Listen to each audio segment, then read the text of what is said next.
Hey guys, welcome back to my channel. In today's video, I'm going to be talking about how I recovered from binge eating disorder. Just a disclaimer before I start this video, I'm not a doctor, I'm not a psychologist or a dietitian. This is just my personal experience and what worked for me.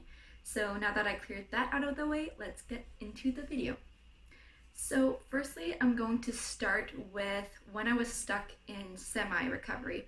So if you guys don't know what semi-recovery is, it's basically when you're trying to recover and you're doing some steps to recover, but you're also still kind of stuck halfway. So you're still doing some eating disorder habits, but you're also doing some steps to recover.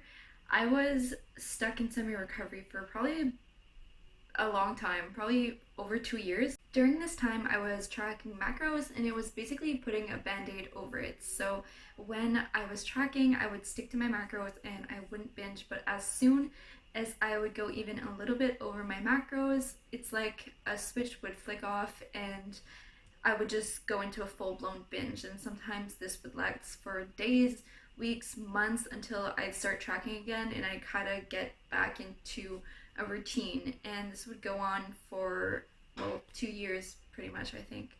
And during this period, there's times I would try to eat intuitively. I'd be like, okay, I've been tracking for a while now, like I know how much my body needs to eat.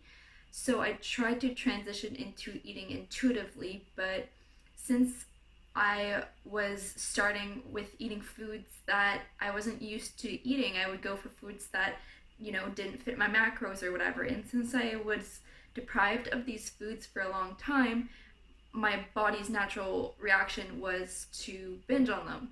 So I thought, well, this is not working. So I got scared and I would always revert back to tracking until I learned about the Alden Recovery process. And if you guys aren't familiar with this process, it's basically a eating disorder recovery process. And the term like going all in is basically what it means is you eat enough to mentally and physically satisfy you, however much your body needs, until your body begins to trust yourself again and starts to, regulate your hunger levels, and you naturally start to, not want to eat like a normal amount of food and stuff like that. So I don't know, there's a lot of science behind it. I'm not getting all into technical terms here. I can do a video about that science base if that's interesting to you guys, but that's not what I'm going to be touching on particularly in this video. So I'm just going to continue about my process and how the all-in process worked for me. In the beginning, this can feel a lot like overeating or binge eating, especially if you're coming from a past of restriction. You can deal with extreme hunger. This might be confusing to some of you guys because you might be thinking binge eating disorder is not a restrictive eating disorder, but a lot of the time it actually stems from restriction. And even if you're not restricting right now, it could have began because of restriction and now it's just becoming a habit. So in the beginning, it can be really hard to tune into your hunger signals, especially if you've been calorie restricting for a long time. It's hard to actually know what your body is asking for and how much of it. But the key to getting your hunger signal back is to listen to your mental hunger. So if you're thinking about food or if food sounds good to you, then eat, and eat until food doesn't sound good to you. So you eat till you feel satisfied. It's normal that in the beginning you'll be craving probably a lot of junk food because it's calorie dense, especially if you've been depriving yourself of calories or even just depriving yourself of certain foods that you love.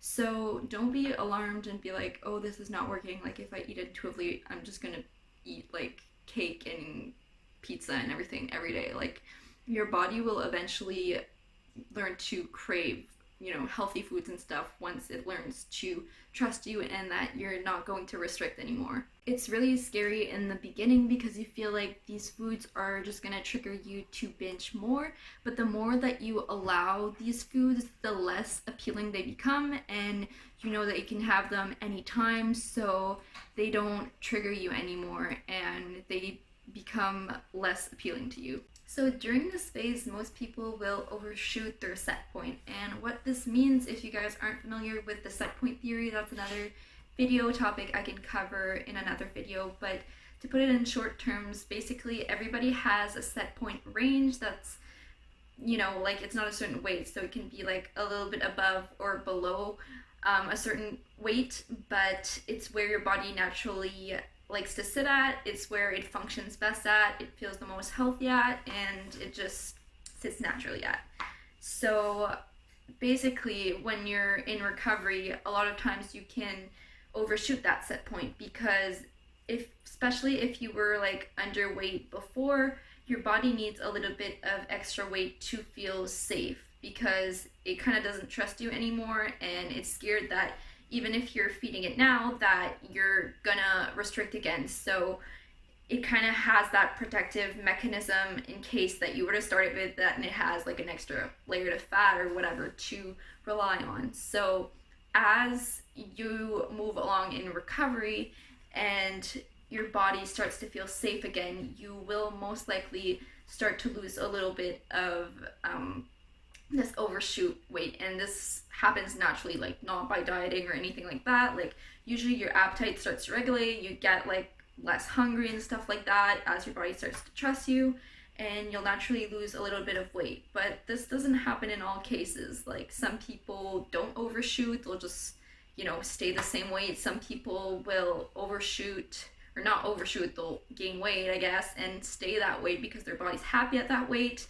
And some people will overshoot and lose the weight. So like going into recovery, you don't get to decide where your body naturally sits at and where it's most happy at. You can't control like where you want your set point to be. You kind of have to go into recovery with an open mind and accept that wherever your body sits naturally at is where your body wants to be.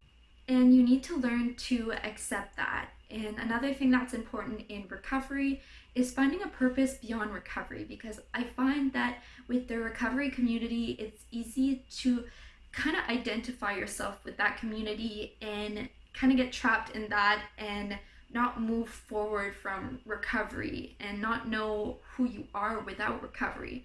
And I find it's really important to find your purpose. Why do you want to recover? Because when recovery gets hard, it's really important to remember your reason why you want to recover. And the reason to recover is so we can live a beautiful, fulfilling life. And some people forget to actually do that.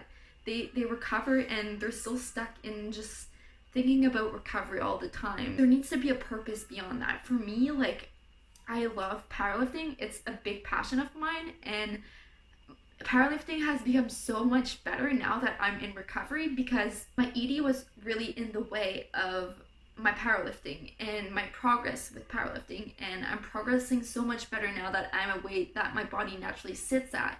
So for me, like, that's one reason that I can't go back to my ED, because I'm gonna lose all my progress. Like, what's the point, And like another reason is for better relationships with people, and there's so many beautiful reasons to recover. You just have to find your reason and what resonates with you. So the last thing I want to say before I close off this video is that if any of you guys are struggling out there, I deeply, deeply feel for you.